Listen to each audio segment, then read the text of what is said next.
Hi, good evening to you wherever you're joining us from. This is a show, My Take. It's actually Joel Bhagwandin's take. And this evening we're going to discuss a number of topics that is burning. As you know, Guyana is on a trajectory that is unprecedented. Business is booming. The economy is moving in a direction that many would not have dreamed of. Oil has changed Guyana in so many ways. And I want to say that it's a privilege to be sitting here with somebody whom I believe will be able to answer a lot of questions. So when he reached out to me and asked me to be on this show, I could not have said a no. Joel, thanks for having me here. And I really hope that this evening we can have a really wonderful conversation. Look, there are many burning issues out there, and there are many burning questions, especially from the Guyanese people. And not just the regular population, but politicians too. They have questions, and people in the international community are also asking questions. Our viewers and followers in the diaspora, I'm sure they're gonna they have questions of their own, and hopefully we can answer some of those questions this evening. And we want to start with one of with the hottest topic, which is oil and gas, of course. Recently, Exxon announced another find, and with every find, some people are saying yay, and some people are saying nay, because some people are saying, well, what is going to change for us? Nothing is changing. We don't see any change. So I hope that you can answer some of the questions that is going to really put to rest, or at least bring some clarity to many of the questions out there. Because oil and gas, when in 2015, when we heard that there was this massive discovery, and then in 2020, Exxon started this production. We have really moved a far way since then, but we have to be able to say, and I hope that you can say, how is this really going to impact lives? I want to go to an article. I want to read the headline of an article that was published. And it was published by the Guyana Standard. And it was a letter that you wrote, and it says, it is wise for government and ExxonMobil to tactfully delay upward revision of Stabroek Block's resources. Joel, the opposition wants disclosure of updated reserves. What is your take on that? And in the best way possible, so that every single person watching the show can understand. All right. So first of all, thank you. Good evening, viewers, and thank you for being here with me, Akash. And for the viewers who you're usually accustomed seeing me alone here, but I often say that it is a difficult thing to come in a studio and speak by myself.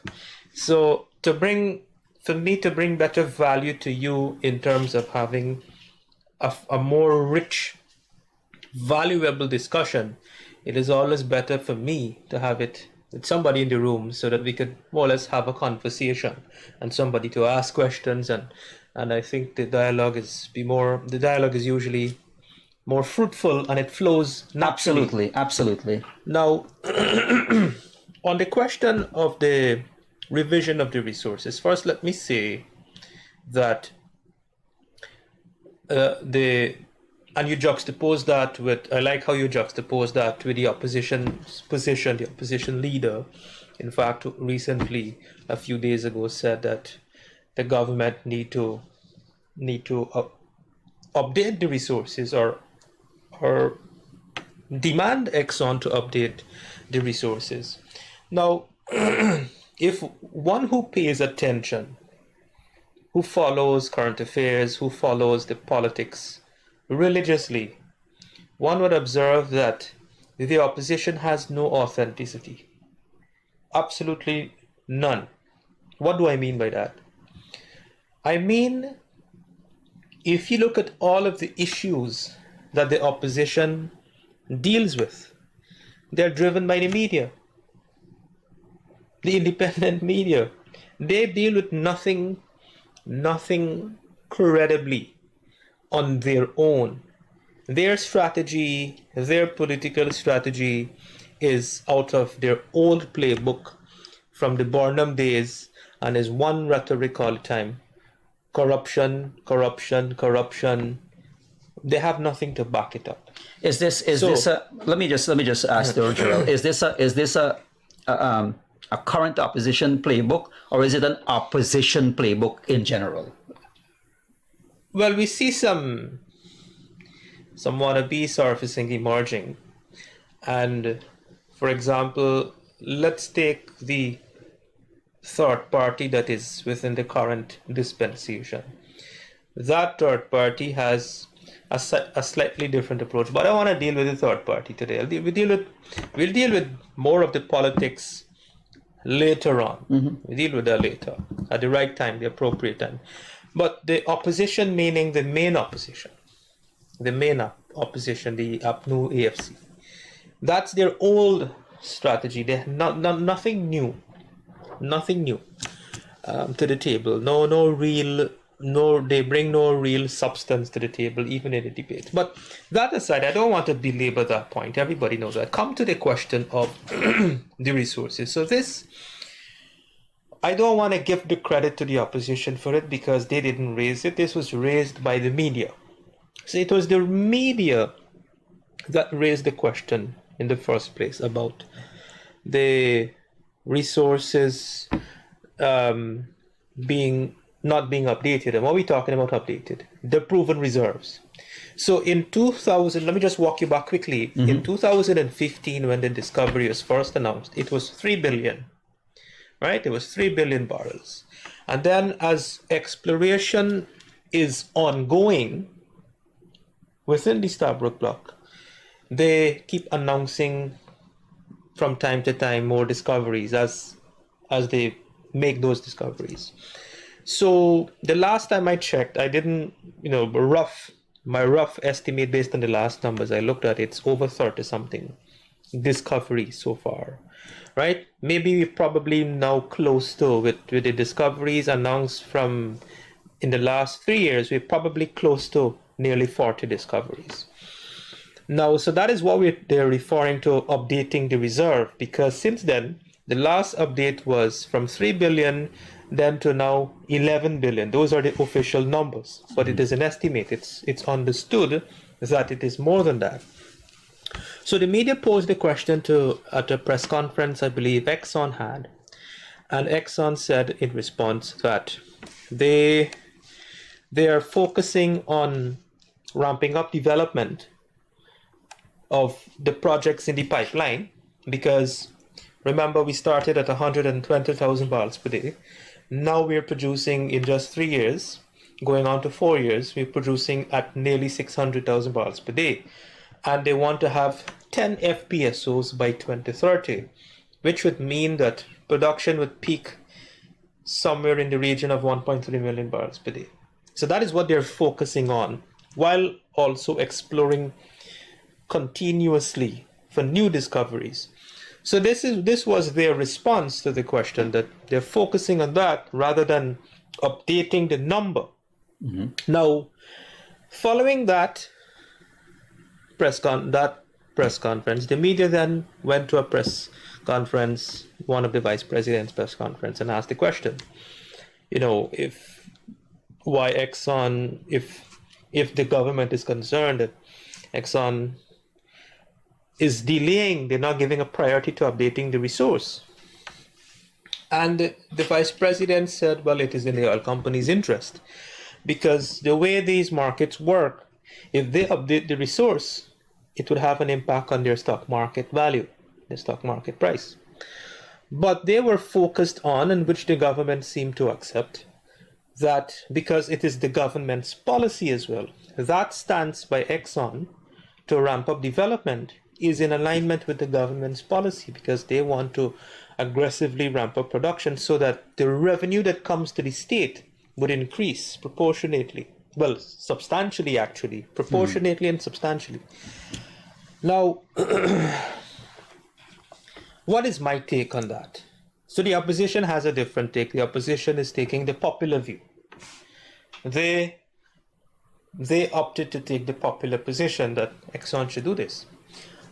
But that is such an incompetent or mediocre thing for an opposition to do. Why? That just came out of government. Because there's two things.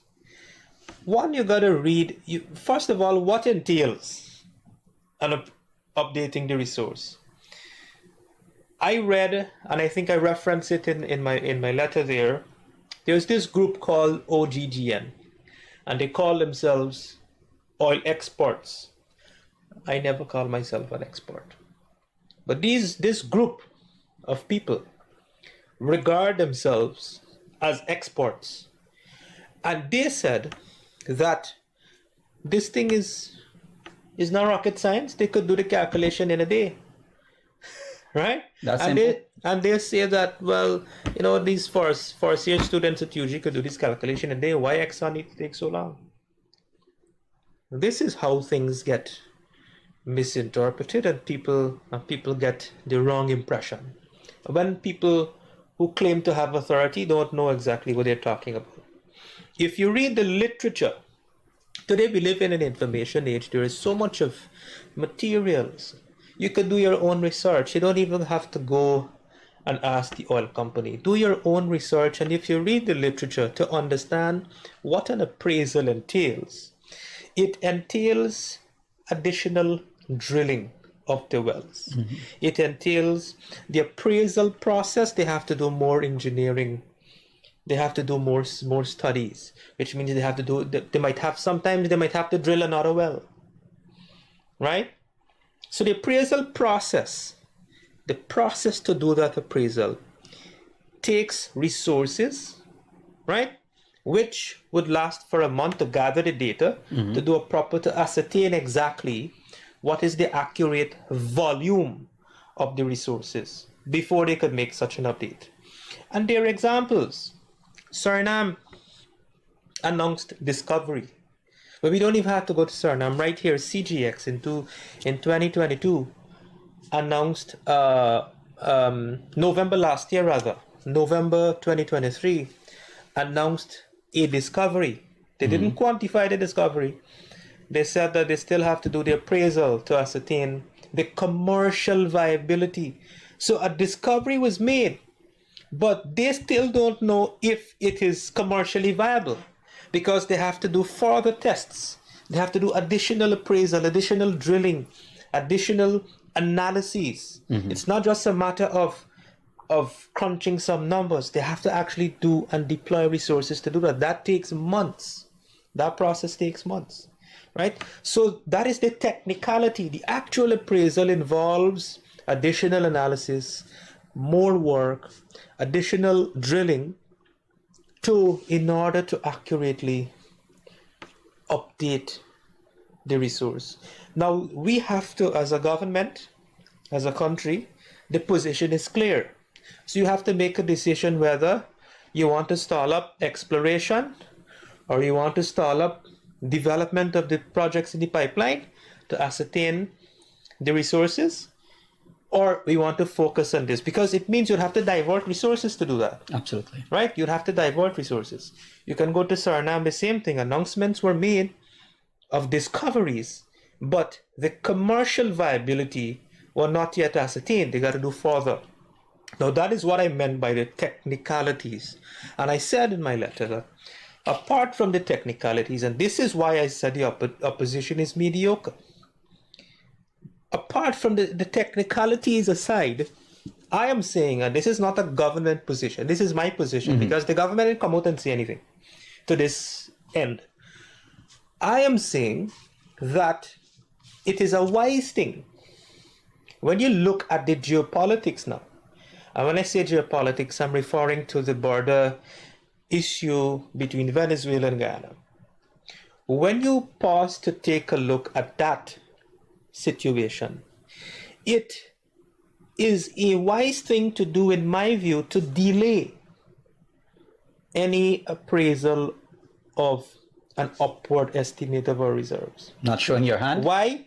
Because if you look back at the sequence of events from 2015, when Venezuela made this claim a few years before we got independence, it was the motivation then was different. We didn't have oil then. Mm-hmm. The circumstances and the reasoning, which is now in the public domain for that, was different.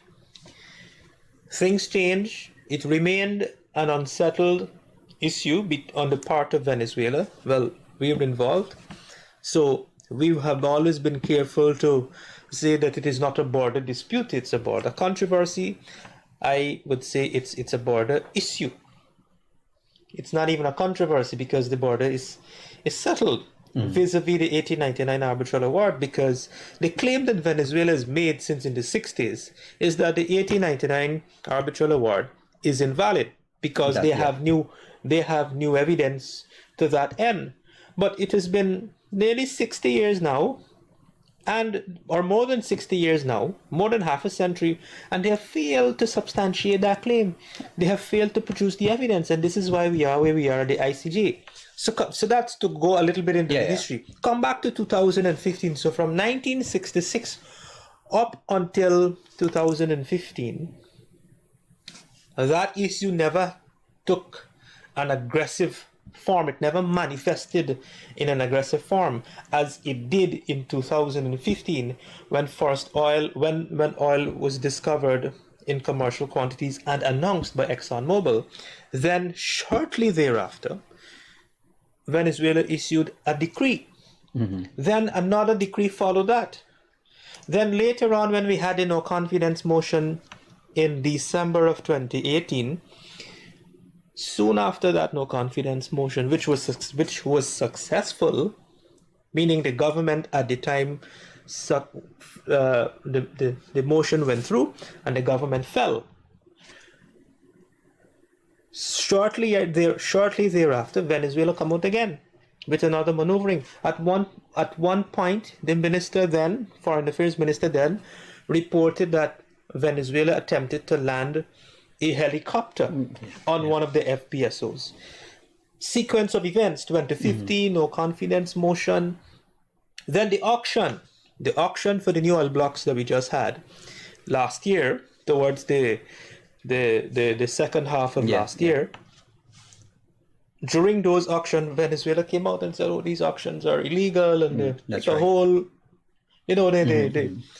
took it to a whole different level of aggression. So sequence of events. Mm-hmm. Now, then you had the Argyle Declaration.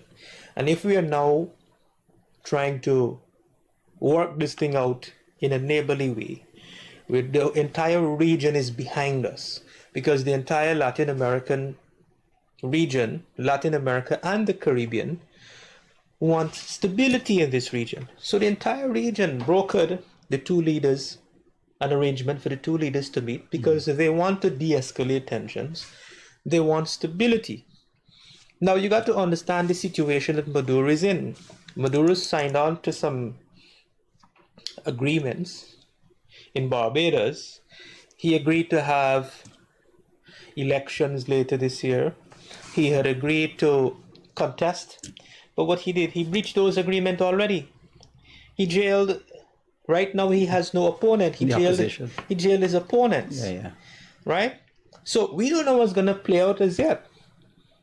We don't know what's going to play out with the elections. But I can say with great confidence that Maduro is not going to give up power. How the U.S. responds to that afterwards, that's a different matter. Yeah. We have to see how that unfolds. But within those circumstances and the geopolitical sensitivities, that is what I mean by the geopolitical sensitivities. Mm-hmm. It is the wise thing to hold it in reserving. The oil ain't going nowhere. It's there. Right, it's there. Yeah, it's been there forever. Yeah, it's there. It's not going anywhere. Yeah. So let's focus on getting in, on increasing the inflows to the treasury. Let's focus on developing rapidly to meet that target. Let's hold off for now. Right? I think that is the wise thing to do. And that is why I said I think the opposition, they're so mediocre, they can't think these things through. They took a popular position because they just want to sound a little bit relevant, Yeah. Look, you mentioned just now that a lot of people seems to be experts in these areas now, but really and truly, are they experts? There have been a lot of people who are writing anonymously, and some people who claim to really know this area. And of course, that when that is published, there are people out there who take it and run with it because they believe these people.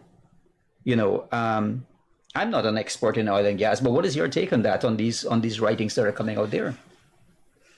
Again, I would say I'm not an expert. I don't consider myself an expert, and I'm in fact I'm a student. I would say I'm a student because I do my homework. I read. I do research. I do my research. I don't just say things out of the blue that has no context or has no bearing or it's difficult when I put things out and I challenge the opponents and I challenge those who attempt to challenge my writings. They don't, because they can't, because it's factual, it's based on data. So with that said, there's that pattern emerging, and it is gaining a lot of there's a great degree of acceptability for anonymous editorials. You have the Peeping Tom, you have the guest editorials by the Starbuck News, and they're taking these extreme positions. Nothing is wrong with an extremist view. If that's your view and you're an extremist, that's fine. But why hide? Why hide? Yeah. You have no credibility. It's cowardice.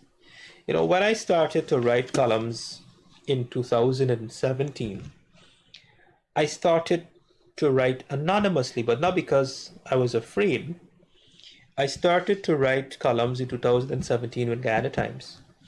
And the reason I had to write anonymously was because of my restrictions with my employers. Working in You were at the the bank banking then? sector, right? Yeah. Mm-hmm. Working in the banking sector, working at the central bank and so on, you have a lot of restrictions and a lot of rules. So you're restricted from even having a public opinion or expressing an opinion publicly, much less a political view or take a political position. And I couldn't. I grew out of that environment. Mm-hmm. I grew out of that environment, and even when I was in the process of actively looking to how to advance my career, one of my consideration was I want to take my career in a direction where I have the freedom, I have the liberty, I have the flexibility to do my writings, right?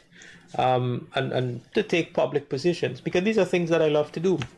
And so eventually, after just about 2 years of writing, I eventually revealed my identity, start taking ownership. Mm-hmm. When that happened for me, when I moved to the Private Sector Commission, and that was in 2019. In 2019, I started to put my name, and thereafter, everybody know now who is Joel Bhagwandin, who is the author behind these columns and these articles. So with that said, having disclosed my situation and that I started anonymously and the reasons for that, these guest editors or whoever they are, what are they afraid of?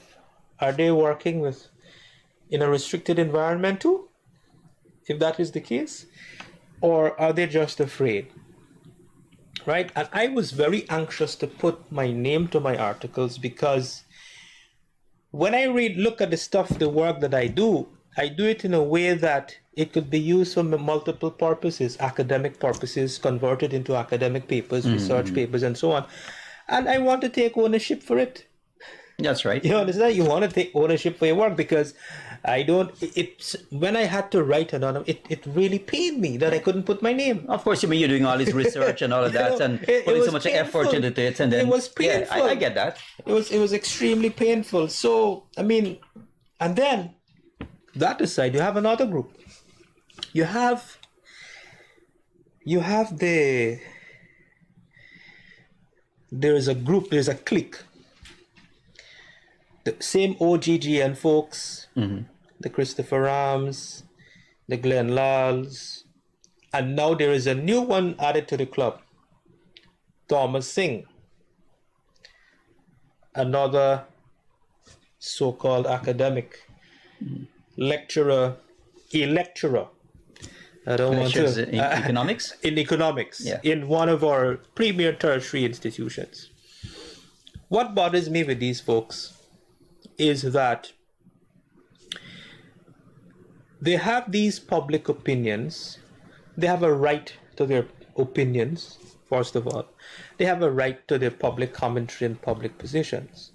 But what bothers me, they assert themselves in a way as though they are they have monopolistic authority, and that what they say, nobody have the authority or right to challenge them. And when they are so challenged, and I've consistently challenged them, they don't defend themselves. Now I call that is a form of insecurity on their part. That is a form of weakness on their part. Because, and I could say this because I interacted with some of them privately. And privately, their view is that you could say whatever you want. I'm right. But if you are engaging, you gotta have some degree of ethics. You gotta have some degree of standard and principle and value in the way you conduct your profession. In the academia world, or in any profession for that matter, you gotta have credibility. You gotta have integrity. Now, if you are making a case, if you're articulating a position, you got to expect that your position could be challenged. And when challenged, you have a responsibility to the readers. You have a responsibility to the public as a public commentator to defend your position. They don't. And then you coming back to the newspapers, the Starbrook News and Kaijo News, they facilitate that. So it's almost like a coordinated strategy. It is a coordination, it is collaboration, everything. Because when they write their positions and when they're challenged, Starbrook News might decide to publish one of my response to them. And I have deduced that Starbrook News pick up the phone and call them, do you have a response for this? Publish this? And they might say, yeah, they're going to look for the one thing that they could really say, but nothing of substance. And I might say, yeah, publish, I can respond to it. When I do the rebuttal now, rebuttal and publish. So in the end, their position gets prominence and is carried. The rebuttal to debunk that is not published. They do the same thing with the government. Every week, the vice president comes out, respond to these misinformation, respond to falsehoods, respond to distortions. And I think that is a responsible thing for a government to do. I think that is a way in which the government is subjecting itself to public scrutiny and holding itself accountable. Because in the pre-2015 era, the government, this very government, and they have admitted that they've never taken that seriously. They've never defended their record in the manner they are now defending it, and that led to their losing the elections, starting from 2011 with the minority government and then 2015. So it is a responsible thing to do because you're not only responding to distortions, but you're at the same time you're holding yourself accountable. So even that, the media houses, they choose to carry what they want to carry. And they don't only choose to carry what they want to carry, they then distort as well, they sensationalize. And that is an unfortunate thing. But we're a free country, and so that is why we have to continue to do what we do, hence, which is why we're here. But as I said, information going out there,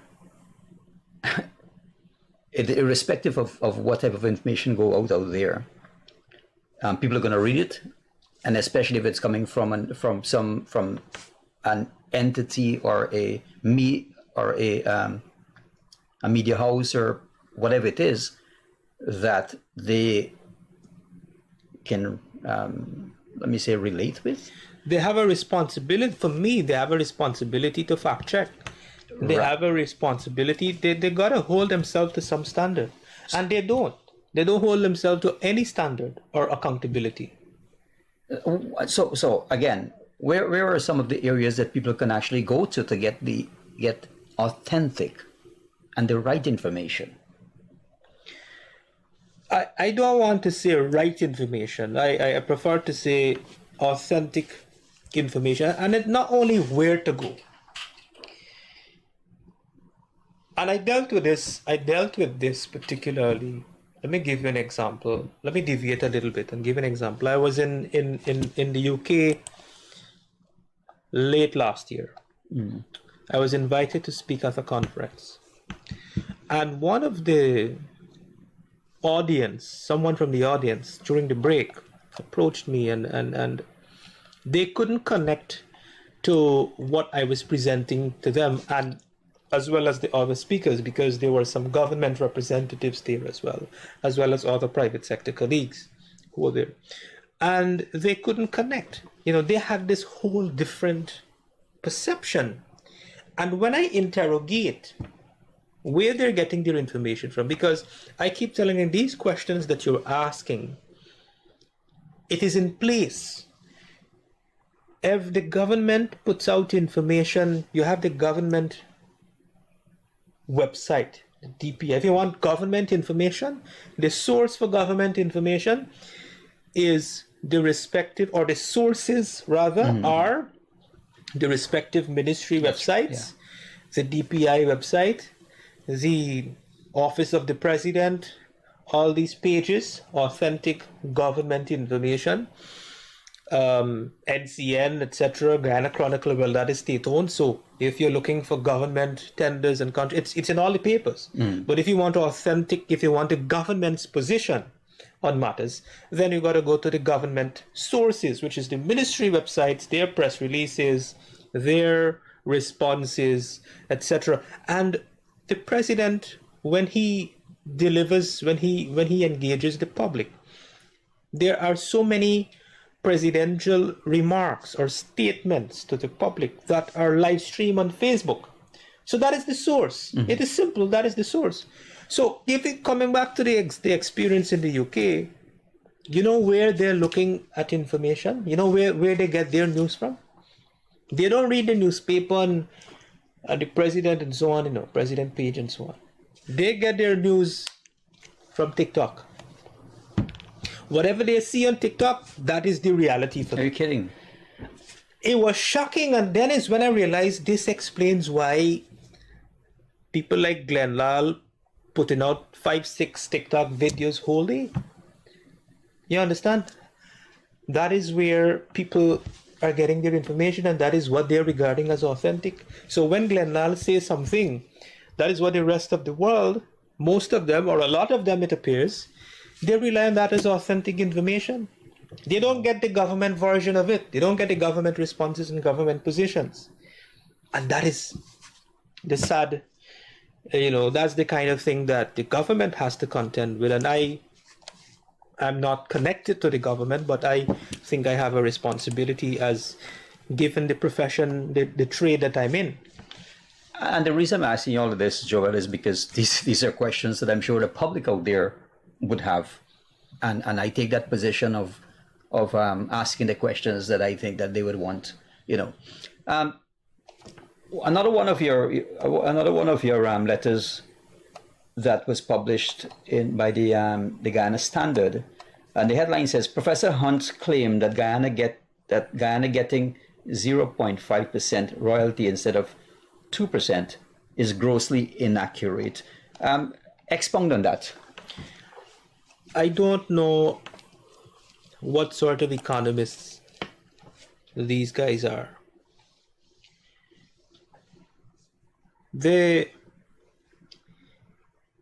For me to explain that, I have to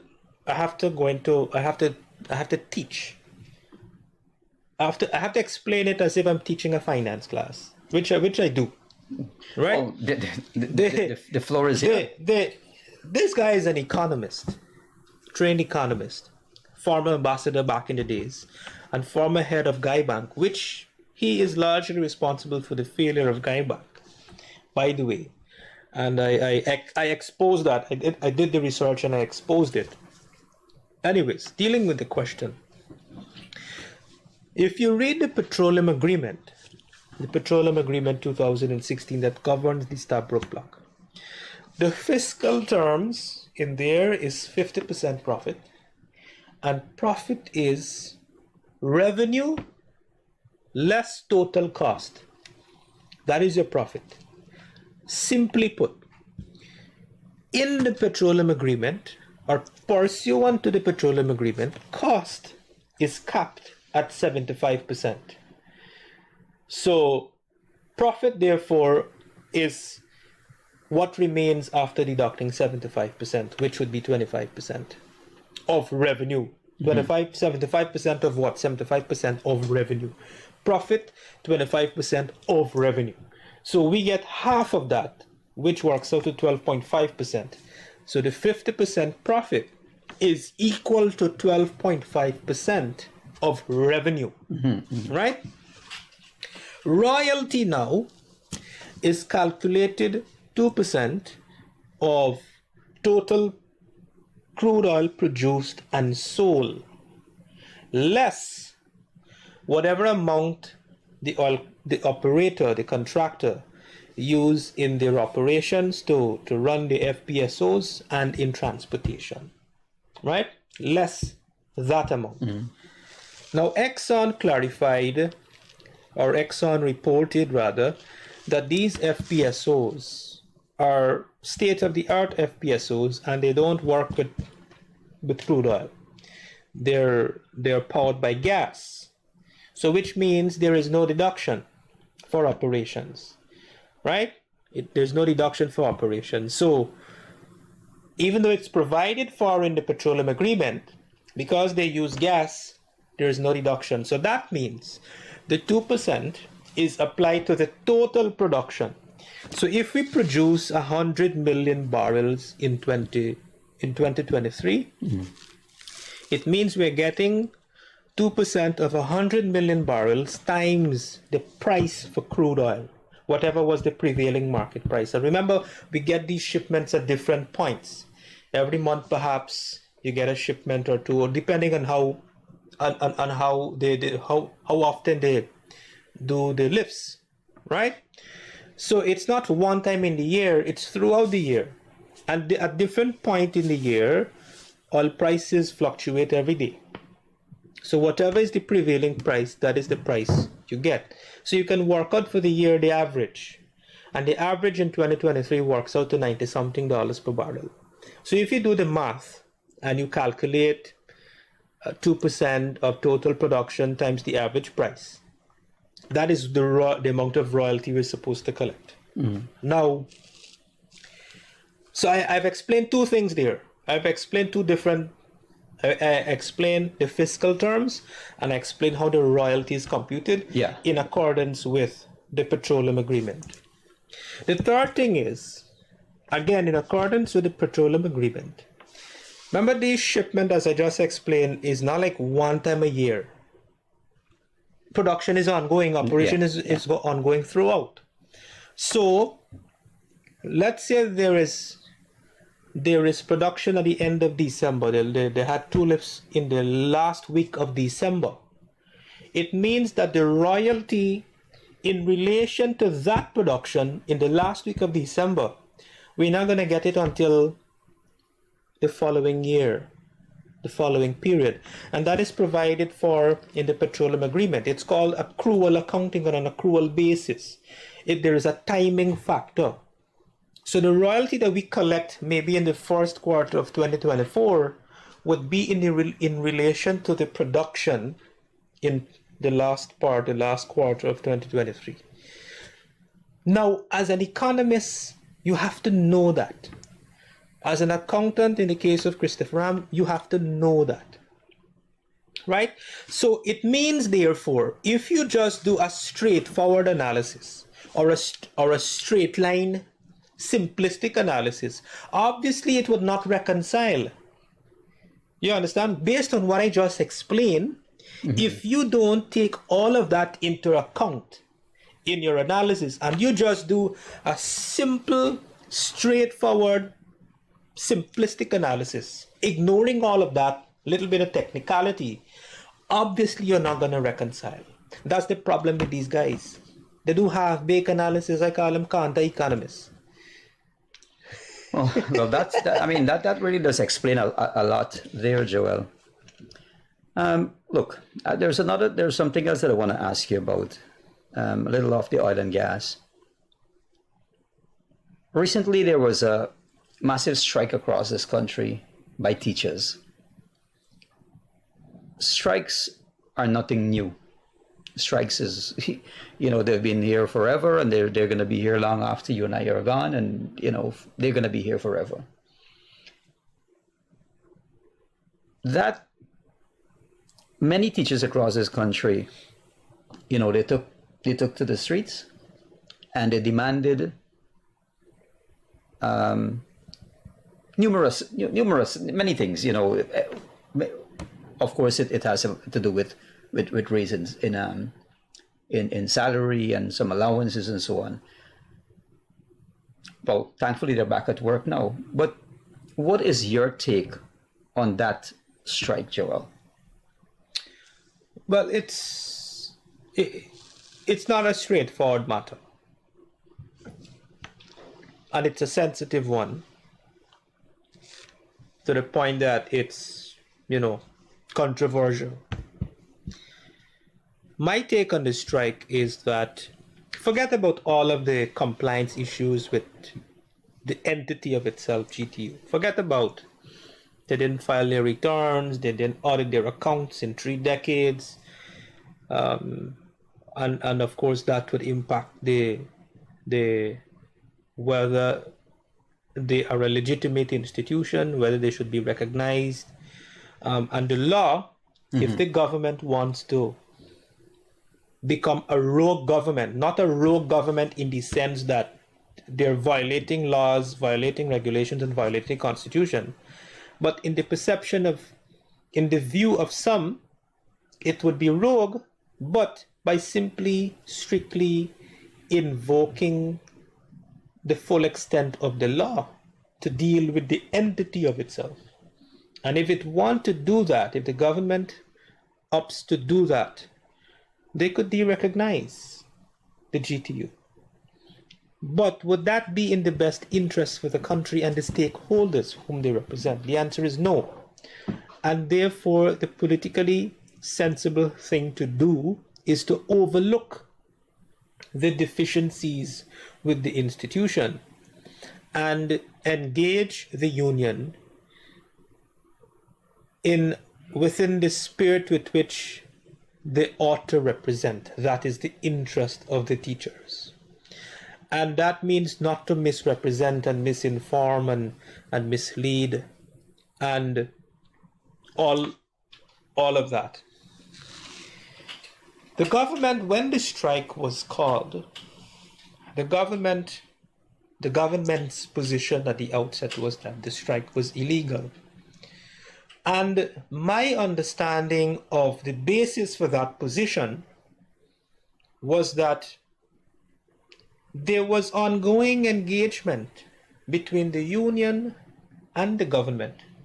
And that is how, when I look at the list, there was a list of requests put forward to the government by the GTU. And on that list,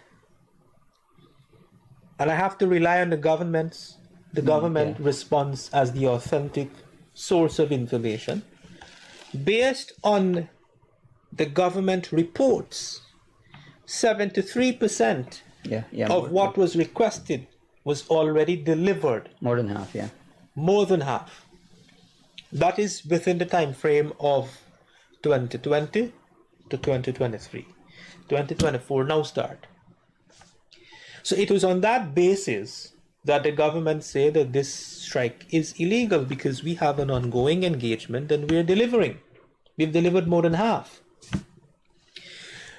The GTU then come out with some frivolous things in an attempt to discredit the government response, to say that, the minutes would reflect, or the agenda would reflect, that salary was not on the agenda, and things like that. And they made a post about it. And I said, when I look at the agenda, every agenda is a standard agenda format. And you have something called any other business. So if you want to raise anything else that is not on the main agenda item, you bring it up on the any other business. And if you think that that is not something that should be on the any other business, then you can raise it on the any other business to put it on the agenda. In fact, no, I withdraw that. Let me withdraw that, because let me walk through. I had to walk through this process with somebody who raised the question, who buy into that in a forum, and I had to educate the person. I said, do you know how these meetings are conducted? When these meetings are conducted, it is conducted in a certain manner, procedurally, right? Which is standard across the board. First, an agenda is sent out to the stakeholders. That agenda, when you come on the meeting day, you got to adopt, somebody got to move a motion to adopt the agenda. That's right. Before the agenda is adopted, somebody got to say whether they want to add anything to the agenda. Right?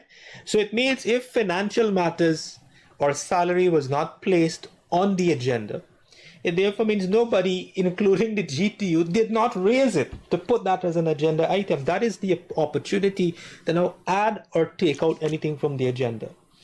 Once there is no objection or no addition to the agenda, somebody moves a motion to adopt the agenda, then somebody second the motion, and then the agenda is adopted. So now everybody take ownership of the agenda once the agenda is adopted. That is why I withdraw that earlier statement, because I think this explanation is more important, to understand that an agenda is not imposed. It's a collective agreement. Correct. There is a procedure.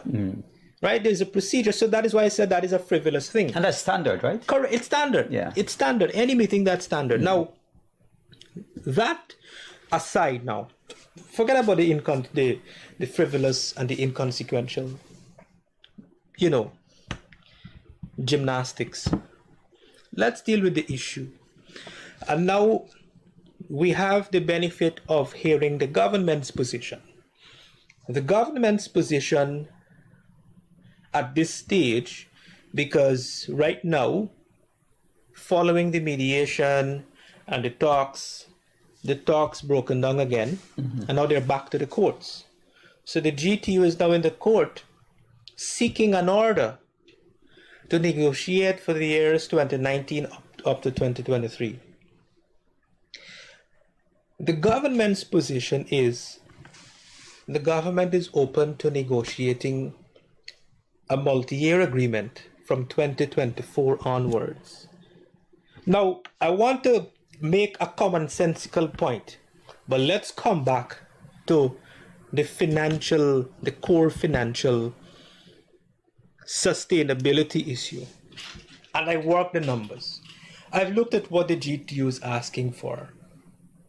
They're asking for 20% and then 25%, 25%. When you do the math, based on where teachers' salary was in 2019, which was 26 billion thereabout, and when you do the math based on what they are requesting, it would amount to nearly 200% increase cumulatively. Nearly 200% increase cumulatively.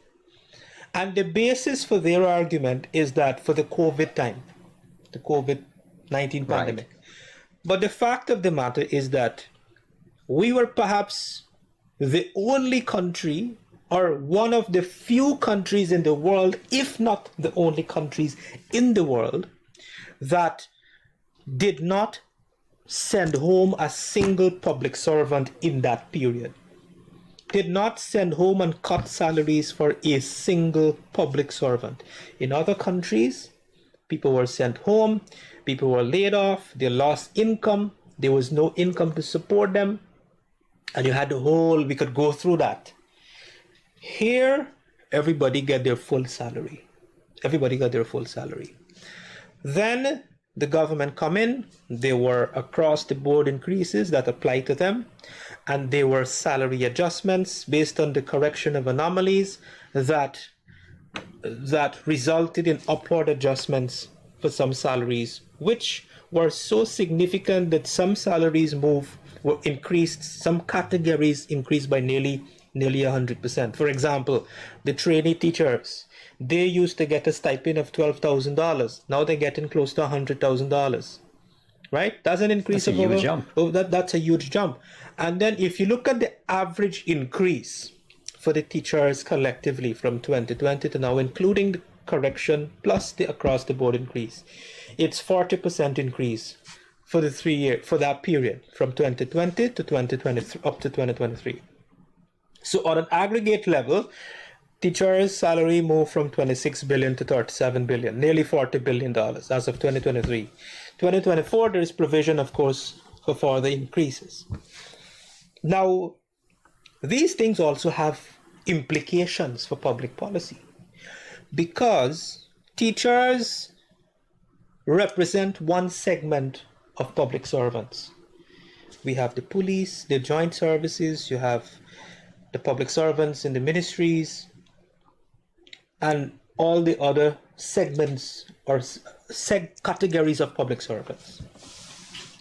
If the government was to honor that request by the GTU, which would result in a cumulative and retroactively a cumulative of 200%, then it means they would have to apply that across the public sector. The public sector bill, wages bill, the total public sector wages bill is 122 billion. 122 billion as of 2023, or based on 2024 budget, 122 billion. If you apply the increase, if you apply what the GTU is asking, and you got to, the implication is such that you will have to apply it across the board. That's right. Then total public sector wages bill would jump to nearly 236 billion, thereabout. That is all of the money that come from the Natural Resources Fund to finance the budget. The money coming from the oil wealth, which is the withdrawal from the Natural Resources Fund to finance the 2024 budget, is 240 billion. So if we are to apply that, taking into account the implication that would follow, it would equal to all of the money to pay wages and salary alone. What would be the impact of that on the fiscal framework or the fiscal structure of the state, of the government? The government got to spend on administration of the public sector. That is another huge cost. They have to spend on public security, national security. They still got to take care of the pensioners, social welfare. They still have to invest in social infrastructure, schools, healthcare. And we have a youthful population. We have a young population. 70% of this population is below the age of 40. We got to invest in the economy for the future for them. This is why the infrastructure development is important, because that is how you create the future streams of income, the new industries and new sectors of the future to create opportunities for our future generation that is up and coming. I agree. Right? So that is how you govern a country and you manage the public finances of the country. It is not prudent to take recurrent expenditure where you get day-to-day expense to run the ministries, to finance that from the oil wealth, because that is a volatile source of income. Oil price is $80 today, tomorrow it could be $30. So that is the risk. And you can't use borrowed money. It's not prudent to use borrowed money to pay wages. So prudentially, in a strict prudential financial management framework, your recurrent expenditure, your expenditure to run the ministry and to pay wages, you want your non-oil revenue. Your non-oil revenue must be sufficient to cover that. Our non-oil revenue is 400 billion. The oil revenue is just 60%. The finance the budget is only 60%. The money financing the total budget represents just about 21% of the oil revenue that finance the budget. The rest come from other sources, non-oil revenue and borrowings and the low carbon development fund. So if we do that, it means your recurrent expenditure, 44% of your recurrent expenditure would have to be financed from the oil wealth or borrowed money. Now that is a dangerous thing to do. That is a dangerous thing to do because, and this is what Venezuela did and other countries did that are now in crises, because that model is not sustainable. You get it, it'll be nice for now in the short term, but in the longer term, when problems come, when volatilities come, external things happen, you got a war here, you got something going on here, you have drought happening in the Panama Canal right now. So that's going to affect shipping, etc. So many things happening all over the world that would affect so many other things that would have an impact here too. And so you got to manage the finances in a sustainable manner.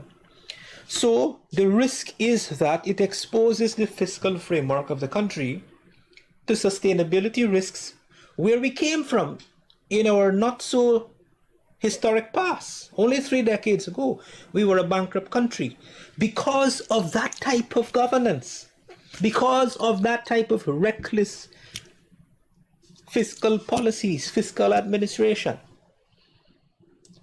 So we have to make a decision whether we want to expose the country and put our future at risk to regress where we went, or do we want organic growth, sustainable growth and prosperity for all in a sustainable manner? Change is constant, but it takes time. Progress and development takes time.